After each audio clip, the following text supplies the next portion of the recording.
Вітаємо вас, шановні слухачі. За гукорежисерським пультом Тетяна Василькова, ля мікрофона Наталя Сіротка.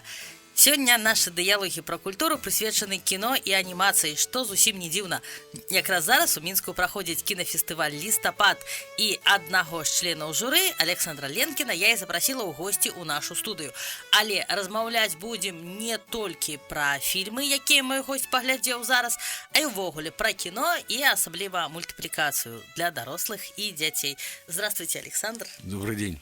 Давайте сразу уточним. Вы ведь входите в жюри фестиваля «Листопадик». Да. Да. Что там на том фестивале? Расскажите. Вы прям все бросили, пришли к нам. Во-первых, «Листопадик» уже закончился. Вот вчера мы раздали призы. Там была часть анимации, вторая часть это было игровое кино.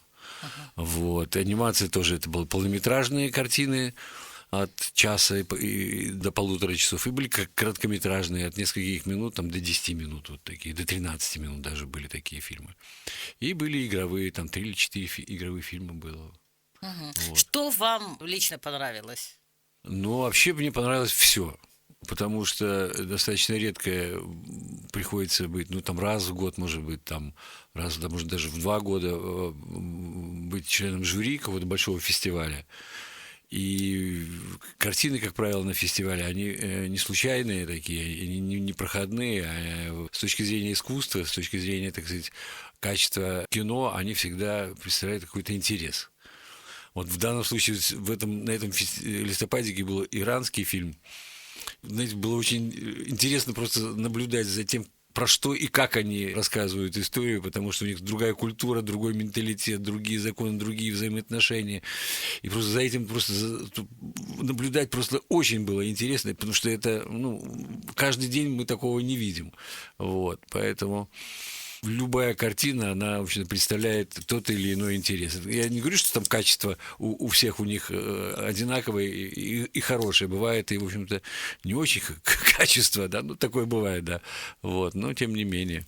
А мне интересно, вы смотрите кино одновременно со зрителями или у вас какой-то отдельный у жюри показ, просмотр? Нет, вместе со зрителями мы сейчас вот смотрели. Бывает такое, что в связи с пандемией тоже иногда просто присылают домой ссылки все, и ты смотришь и записываешь, потом через почту отправляешь ответы какие-то, да.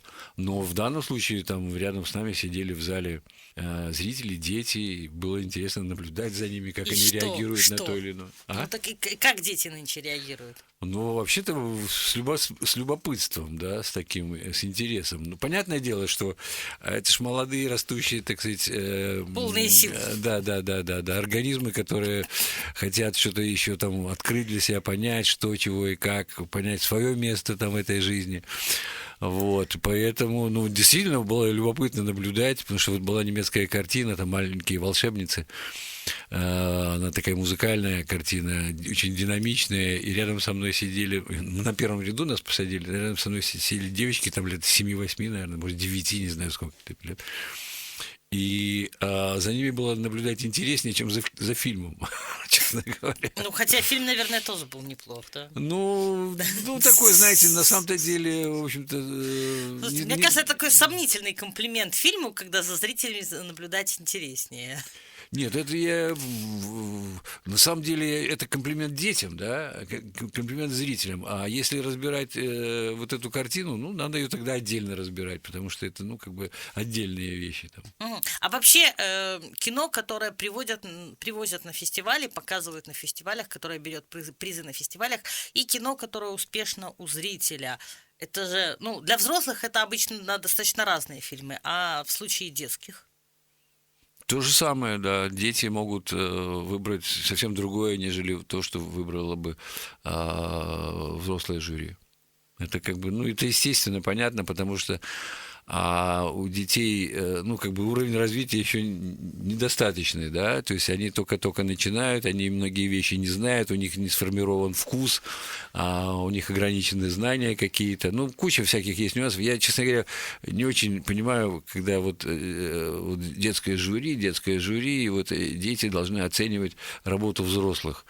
Мне кажется, что это не совсем правильно, да, вот, и, ну, тем не менее, знаете, раз мы снимаем фильмы для детей, то ориентироваться на детскую аудиторию надо, но и надо ее изучать, и не просто, так сказать, с ними там их веселить, а все-таки рассказывать им какие-то истории, которые им пригодятся, по-разному пригодятся, то есть и они будут их развивать, и их интеллект, и какой-то кругозор какой-то, да, там, в общем, с этим надо работать, очень серьезно надо работать. Вы, кстати, встречаетесь с детьми там в Да. рамках каких-то встреч? Да, конечно, достаточно часто мне А приходится. это как? В школу приходите? И в школу приглашают, и в кинотеатр приглашают, в общем,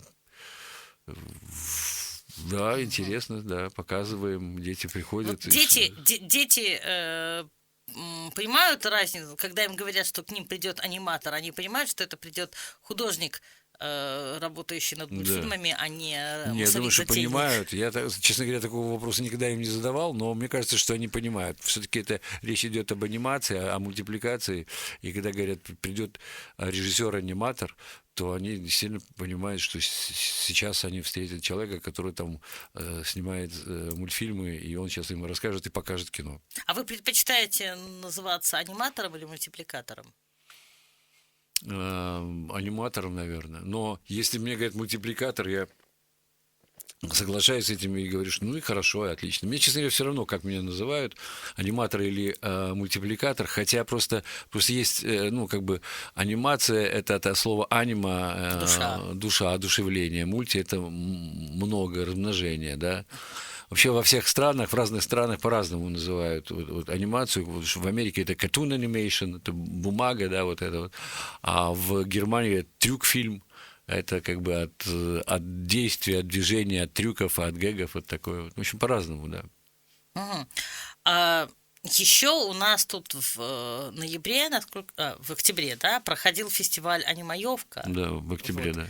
Да, раньше он проходил в мае, теперь когда-то, почему он был анимаевка? Нет, он никогда не был в мае. Это в мае мы просто... Так получилось исторически. Сначала мы в Минске сделали такой анимационный показ, и там были представители из Могилева, и они нас пригласили вот сделать то же самое в Могилеве. Мы поехали туда, вот, там показывали фильмы, встречались с детьми, и они сказали, ой, как бы это было бы здорово, если бы это было постоянно. Вот. И так родилась идея проведения этого фестиваля. А уже это было в сентябре, и фестиваль очень долгое время проводился именно в сентябре, то есть когда дети уже заканчивали школу, каникулы, извините, вот, приходили после каникул в школу, и где-то в середине сентября в Могилеве был этот фестиваль.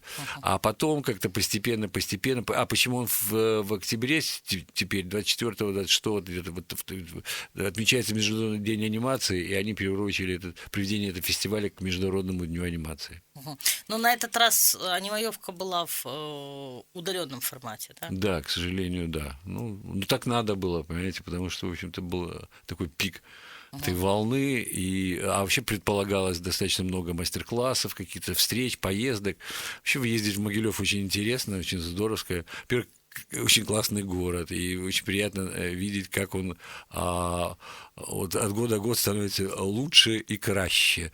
Да, краще там. Но вот действительно так очень здорово, потому что я помню, вот 20 с лишним лет, когда мы стали туда ездить, как-то немножко было так жахливо, да, а теперь это просто... Мне очень нравится Могилев, очень, и могилевчане нравятся, и самое главное, что мы не просто в Могилеве, там, мы еще ездим по области, там, в других городах, каких-то небольших, там, встречаемся с детьми, показываем фильмы, мне очень нравится. Не значит ли, что вообще стоит в каждом областном центре делать такие фестивали, или тогда получится, что у вас нет времени работать, а надо только ездить, рекламировать? Если это грамотно все сделать, то нужно, да, в каждом областном городе делать свой анимационный фестиваль. Я вообще сторонник того, чтобы... Фестивалей было больше? Во-первых, да, чтобы фестивалей было больше. Во-вторых, ведь не обязательно делать такой большой какой-то огромный фестиваль, где там 4-5 дней и там... Несколько кинотеатров. Да, там десятки, сотни людей. Можно это подумать, как это сделать более компактно, там, скажем, в течение 2-3 дней, там, на выходных днях это сделать. Потому что, ну, 6 областей, что, мы ж не будем там целый год только на этих фестивалях работать, нет? А почему вы так любите фестивали? Нравится общение или... А фестивали – это часть нашей работы. Это, на самом деле, очень серьезная вещь такая, и вот разбор качества фестиваля – это он может многие вещи объяснить и во многом может помочь, потому что прежде всего мы собираем, видим фильмы со всего мира, и качество этих фильмов очень высокое. И вот возникают некие ориентиры, ну, вот у нас, белорусских аниматоров, возникают ориентиры, что вот там где-то в Бразилии, в Аргентине или где-то еще там в Австралии, на острове Пасхи, там где угодно, они могут сделать очень классное, качественное кино. И, естественно, нам хочется делать такого же класса, такого же уровня фильмы, вот, и, ну, смотрим, какие технологии, какие нововведения там те или иные режиссеры или студии приносят. То есть это вообще очень серьезная работа, потому что, опять-таки, тема какая-то, она вот раскрыта у одного это так, у другого по-другому.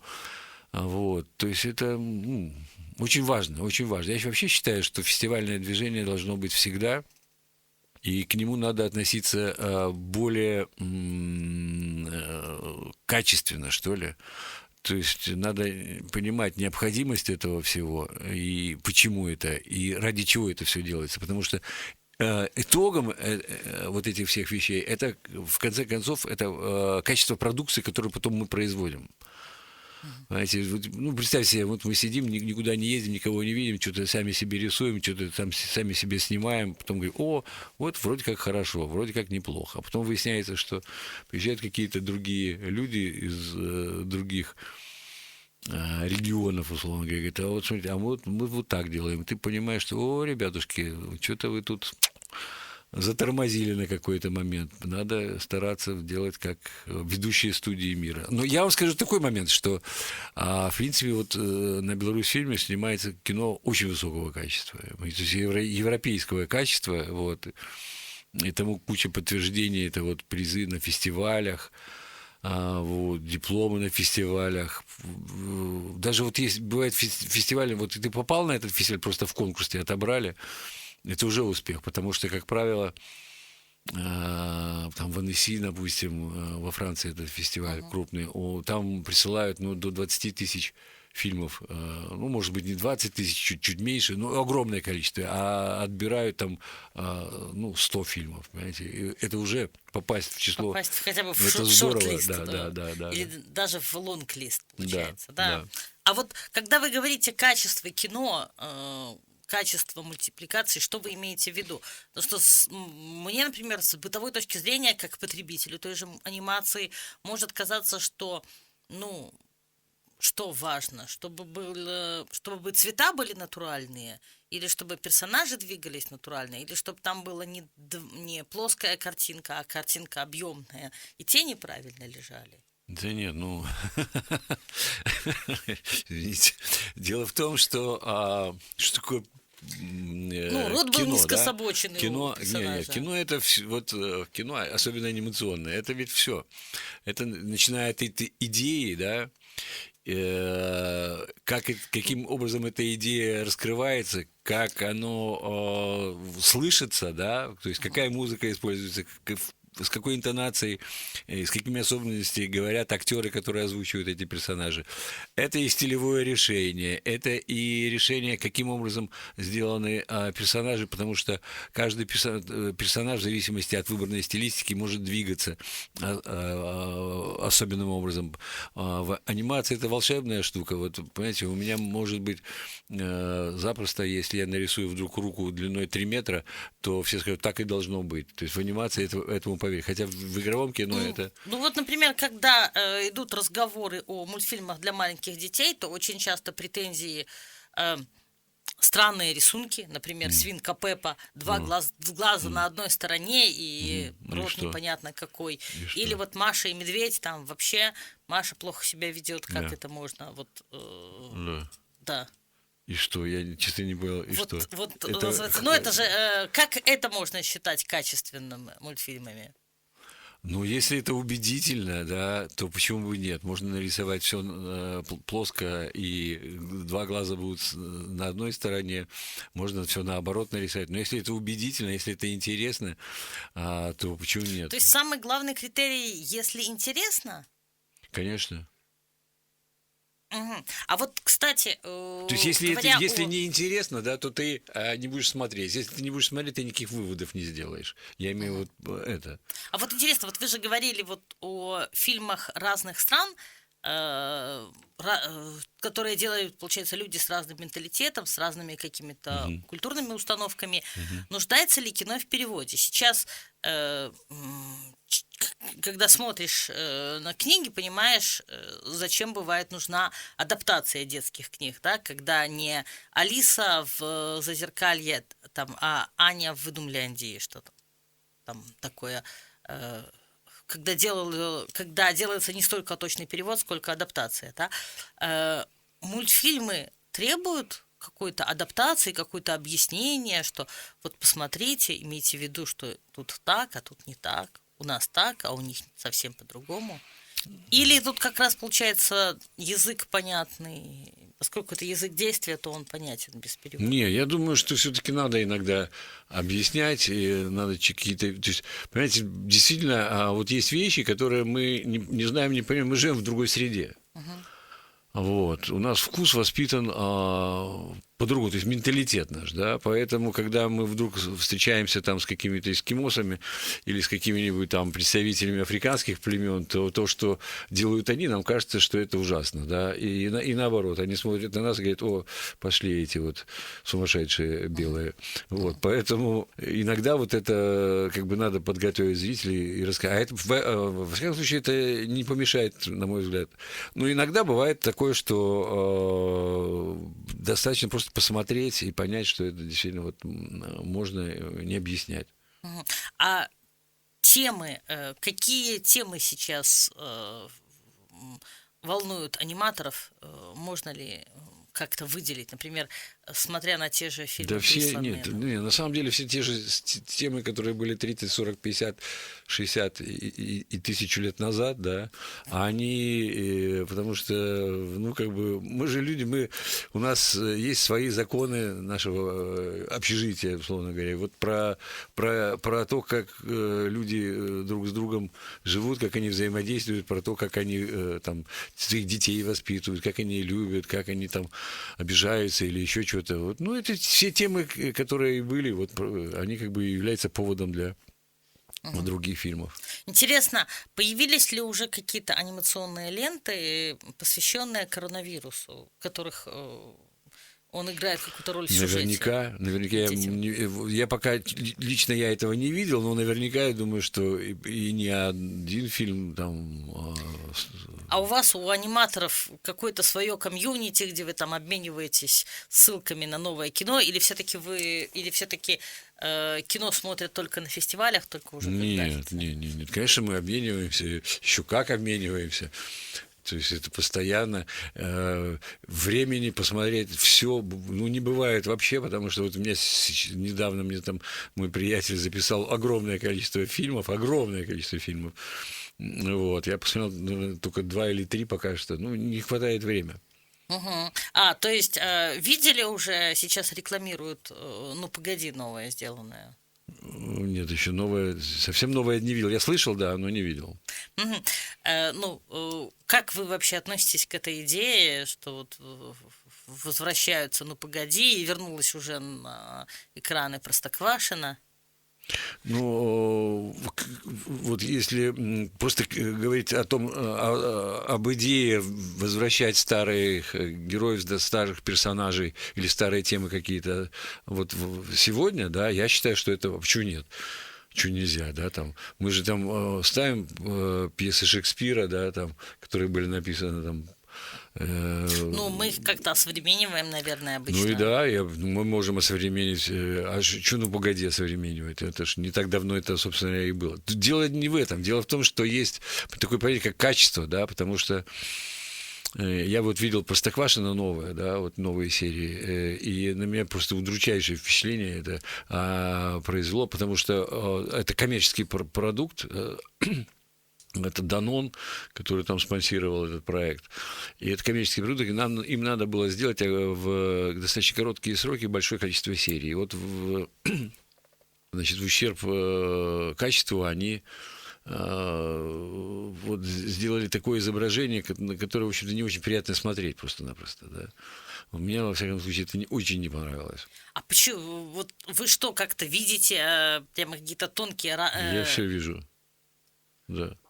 Ну, действительно, ну, я профессионал, я 40 лет занимаюсь анимацией, я просто понимаю, почему контур такого цвета, почему контур другого цвета, почему заливка вот такая, какие приемы, значит, использованы и так далее, и так далее. То есть, ну, как бы это моя профессия. Если бы я там просто ходил по улицам, да, может быть, да, там, и был каким-нибудь там ну, рыболов-спортсмен, условно говоря, да, вот, я бы, наверное, на эти вещи не обращал внимания.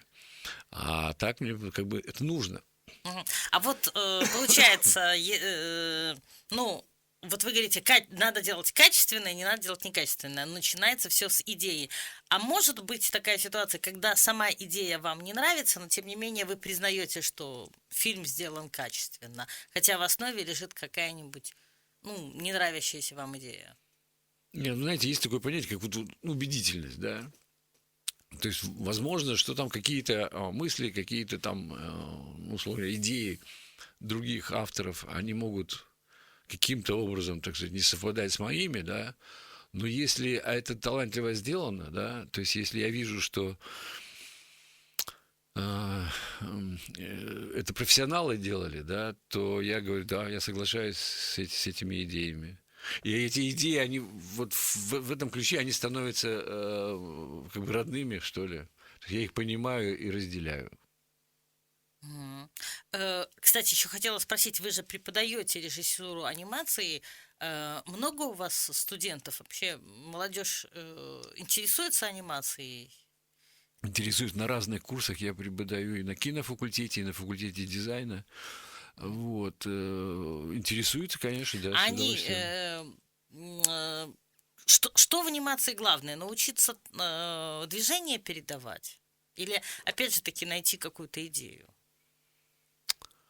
Ой, вообще это преподавание это процесс, да, то есть вот студенты они приходят из чистого листа, что называется, да, начинают овладевать какими-то навыками, какими-то знаниями, да, вот. И самое главное, что, мне так кажется, что как только они понимают, что они сталкиваются с волшебным искусством, что они сами становятся волшебниками, а это очень просто человеку показать, рассказать, насколько он может быть волшебником. Вот в этот момент они загораются. Они вдруг начинают открывать внутри себя какие-то вещи, которые им казались, что их вообще не существует. Вот. И они так это достаточно активно, с большим любопытством, с энтузиазмом, с усердием. У каждого, знаете, свой характер, свои особенности какие-то. Ну, и я так думаю, что тут тоже есть момент такой, что мы очень вульгарно понимаем, что-то, как делают фильмы, анимация, да, то есть мы... Он вот сидит, рисует, а что есть?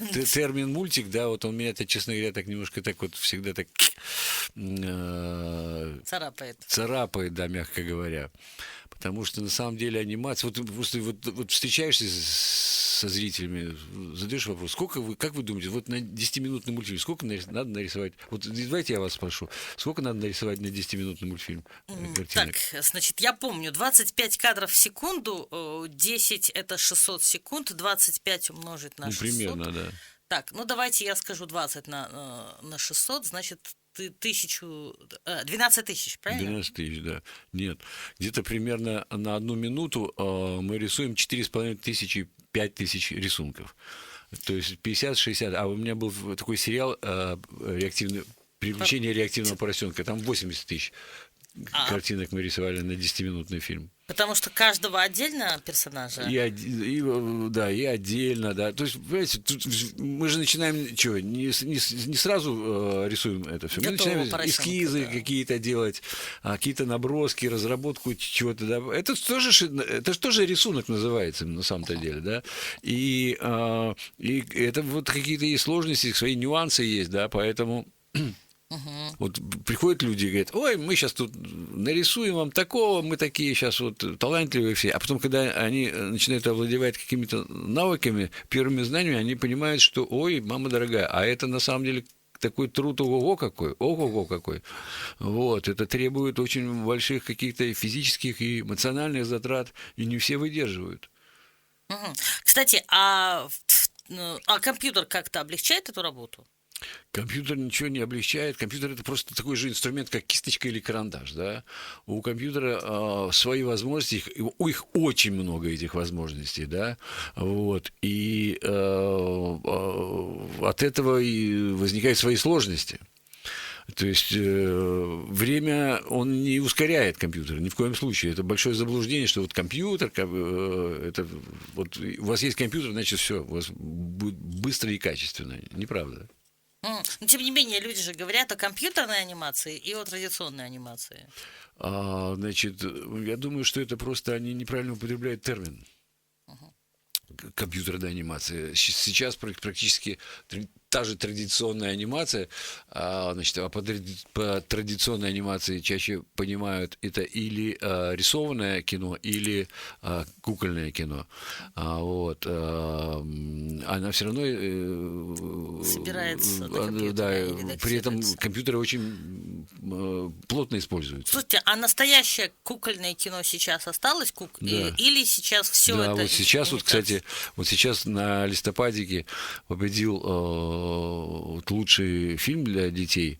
Был признан анимационный чешский кукольный фильм «Даже мыши попадают в рай». Очень классное кино, настоящие куклы, никакого компьютера там, как бы, ну, есть обработка, да, там изображение видно было, да, там какие-то вещи, но на самом деле в основе это лежит, ну, как бы ручная работа. Мгм. Вы вот так восхищенно говорите.